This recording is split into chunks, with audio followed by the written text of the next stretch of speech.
Good morning. I'm Mike Donovan with the Tennessee region of the SCCA. Behind the camera is Mike Martin. We're doing a short video series on how to navigate your first autocross. We want to try to make it as easy and for you and to be as timely for our event to go on smoothly.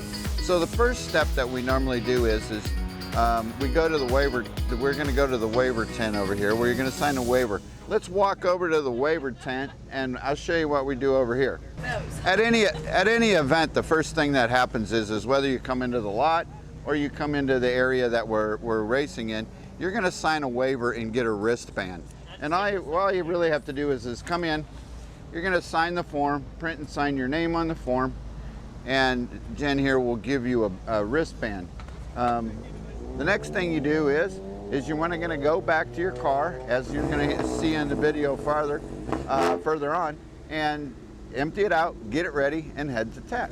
Okay, your next step is once you've found the paddock area. Now at different event sites, they're going to be in different areas. So look for where all the other cars are parked. This is kind of the staging area before your next step. Right now, what we want to do is prep the car for tech. Make sure that everything is out of your trunk. Notice that I have taken out my driver's side floor mat, which needs to be removed from the car. Also in here I have my air pump for when I get into the grid area and if I want to change the air pressures in my tire. Again, that won't be in the car while running, it will be out of the car. Let's go around to this side. One of the things you want to make sure is before you get to tech is that your numbers are affixed to the vehicle. Now, these are magnetic numbers. Blue painter's tape is just fine. Just make sure the numbers are visible. You want to have your number that you registered with and your class, okay?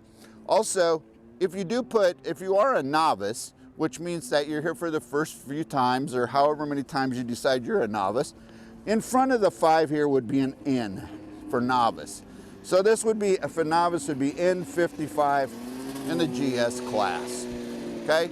Also, inside your vehicle, let me open the door here.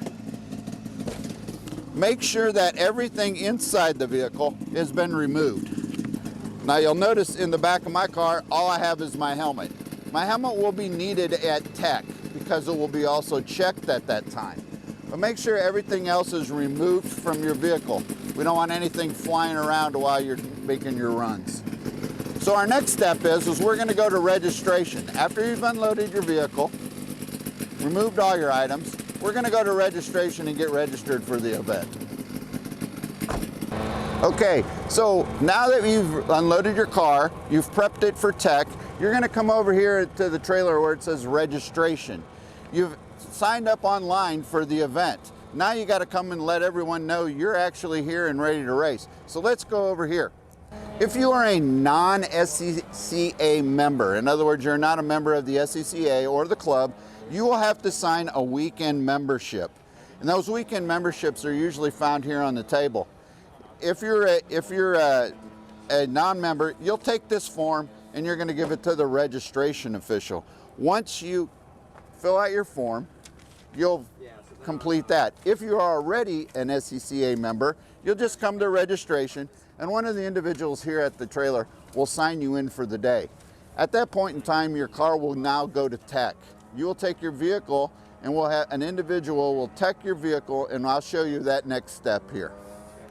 So once your car arrives at tech, now at this event, we have what we call a walking tech. So your car will just remain where it was when you came to the event and unloaded it. And a tech official will come along and he'll tech in your car. But we're going to show you a tech in a drive-up tech today. Once your car is teched, you'll receive a sticker that goes on your windshield. So once you get in the grid area and ready to race, the individual in grid will know that your car has been teched. So let's get our tech official here and we'll have him look over our car for the day.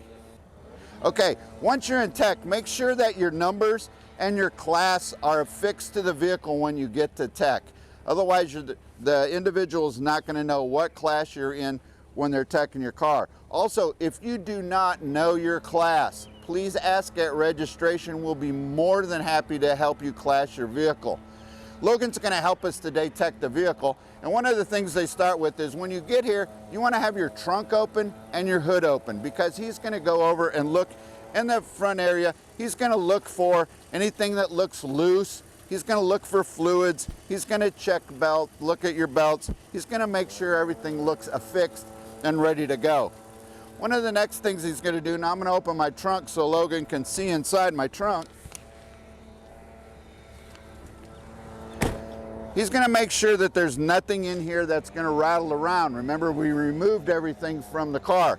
Obviously, this was going to the grid with me, so I'm going to put that back in here. But everything else is in there. Now, one of the other things that you have to notice is that in most cars, your battery will be up in the engine compartment. The tech individual is going to look at those cables and make sure they're tight.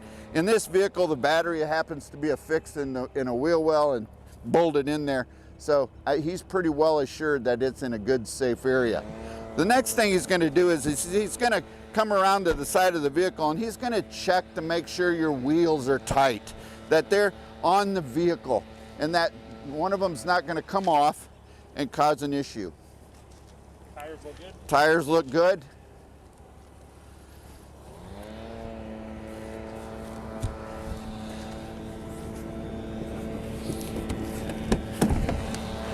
One of the last things he'll do is he will check your helmet. Your helmet needs to be certified SAE, SA Snell rating inside there. Now notice this one has a Snell rating of 2015. That makes that helmet usable right now. Looks good. So you make sure that your helmet is in the vehicle with you, okay? One of the last things he'll check your brake pedal. He's going to check your brake pedal to make sure that you don't have brake pedal fade or that there's good brake pedal. Everything seems to be tight. The belts work in the car. And now he's going to affix a sticker to the top of your vehicle. If I had one. It would go right there. Now the next thing we're going to do is we're going to head to the grid area. So we're going to show you, once your cars are called the grid, where you'll be going next. So once we're in the grid area, this is an area where all the vehicles line up. And you're going to come in here and there'll be a line of vehicles. Doesn't matter where you're actually at in the line in this thing. But one of the things you want to do once you get the grid is you want to come back to that trunk. And remember, Logan handed me my air pump. We're going to take the air pump out of the vehicle so it doesn't fly around in there, and we're going to set it there, because what'll happen is as we rotate through the field, you'll come right back to the same spot. Now, one of the other things, if you are a two-driver car, in other words, you are driving with another person, alternating drivers in your vehicle, you're going to line up on, they'll let you know in the driver meeting, it's going to be normally on the far side of the grid. So those two driver cars will be on either end of the grid. So when you get here, the next thing is you'll have an individual, a grid official, that will tell you when to go. When he tells you to go, you're going to go to the start. And once you get to the start, that's when the fun begins. So today we're going to also talk a little bit about course elements of the course, different features, if you will. If you'll notice, we're standing at the starting line here. Starting line is indicated by the two green cones. The two green cones is where your time starts. If you'll notice, forward of that are two orange cones. The starter will stop you at the orange cones. So this is your starting point, and your time starts at the green cones. So let's move forward to the next element. When we look at this element, this is going to be a left-hand turn here. And that's indicated by the pointer cone. If you'll notice, there's a stand-up cone and then a laid-down pointer cone. That pointer cone tells you go around this cone. The outside cones really are not indicative of this feature. That is the feature you want to know. So let's talk about the cone a minute. As I said earlier, the pointer cone shows the direction of which you're going to going around the cone. In a cone issue, if the cone is outside of the box, you'll see a box on the ground here, then that would be a penalty. So you'll get 2 seconds for that. If the cone is knocked down but still in the box, that's a penalty also.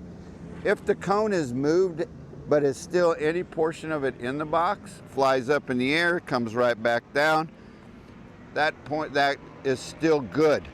Note, the pointer cone does not count as a penalty, but to hit that pointer cone, you're probably going to hit this stand-up cone. So let's go to the next feature. As Mike pans over here and shows you a little bit, this is a gate, what we call a gate, which is just nothing but two pylons, two cones that say, go through the middle. Now we're going to go out this direction a little bit. If you see lay down cones, so if you look over here to the left, you'll see these lay down cones. These lay down cones really aren't a feature or an element. What they are is to basically say, go that direction. So if you're coming out of this other feature, you're trying to get a visual on direction, and direction comes from this going that direct way. So looking at this feature, it looks a little intimidating, it looks a little unique. It's called a Chicago box. Virtually what you're doing is you're going to go in to the right and you're going to come out on the left. If you really look at it, it's a three-cone slalom. The outside pylons, or outside cones if you will, are really just to keep you in the middle so you're not way out. It's just another way to kind of control speed and control your car. Okay, we're having a course walk today, so if you see other people walking the course with us, they're out learning the course prior to the event. If you look down this row, you're going to see just a straight row of cones. There's probably 4 or 5 in a direct line. Normally there would be a pointer cone laying down facing the direction that we want you to start. And this is basically nothing but a slalom. If you've ever watched skiing on TV or any of those kinds of things, pole weave if you will, for dog agility.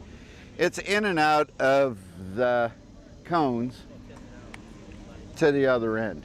Now this one happens to be an optional slalom because you can start on either end. That's why we don't have a pointer cone here. So you can start on the left or you could start on the right. Normally there would be a pointer cone to show you which way to start. So this is kind of our course walk for today. We're going to go down to the finish line and I'm going to show you that, and then you're going to have a great day. Okay, we're at the finish line, and the finish line is indicated by 2 white cones, and you'll see on either side of it are the timing boxes for the lights. As you go past the white cones, you should be braking. So when you get to the paddock area, you're at a walking speed. Note, this is a big deal, note that those cones after the white cones or after the finish line do count as penalties if you hit them. Couple safety features, safety reminders. If you spin on the course, put both feet in if you have a clutch, one on the clutch, one on the brake, and stop. Control the car and continue on through the course through the finish line. That way our timing lights will be in sync. If you have a breakdown on the course, of course that's not possible, but so obviously if that's an issue, we'll help you with that too. The other thing, if you have an automatic car and you spin the car, make sure you put 1 foot in on the brake, get the car back under control, and then come back through the finish line. Again, this is the finish. This is the finish of our video. Have a fun day.